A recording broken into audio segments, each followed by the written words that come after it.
சென்னையில் சில மண்டலங்கள் தாம்பரம் மாநகராட்சி பகுதிகளில் 10 நாட்களுக்கு ஒரு நாள் விட்டு ஒரு நாள் குடிநீர் வழங்கப்படும் என்று தற்போது அறிவிப்பு வெளியிடப்பட்டிருக்கிறது.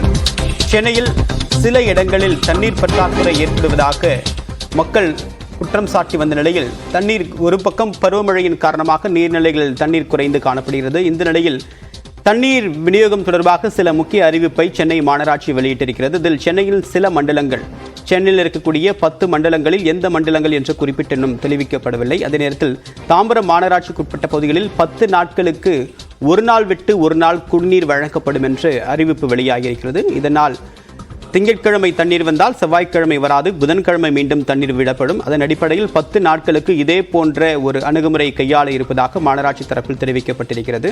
இப்போது பெய்திருக்கக்கூடிய மழையின் அளவு மற்றும் நீர்நிலையில் இருக்கக்கூடிய தண்ணீரின் அளவை கருத்தில் கொண்டு 10 நாட்களுக்கு சென்னை மாநகராட்சி இந்த திட்டத்தை வகுத்திருக்கிறது. பொதுமக்கள் இந்த அறிவிப்புடைய உள்ளர்த்தத்தை புரிந்து கொண்டு தண்ணீரை மிக சிக்கனமாக பயன்படுத்த வேண்டும் என்று வலியுறுத்துகிறோம்.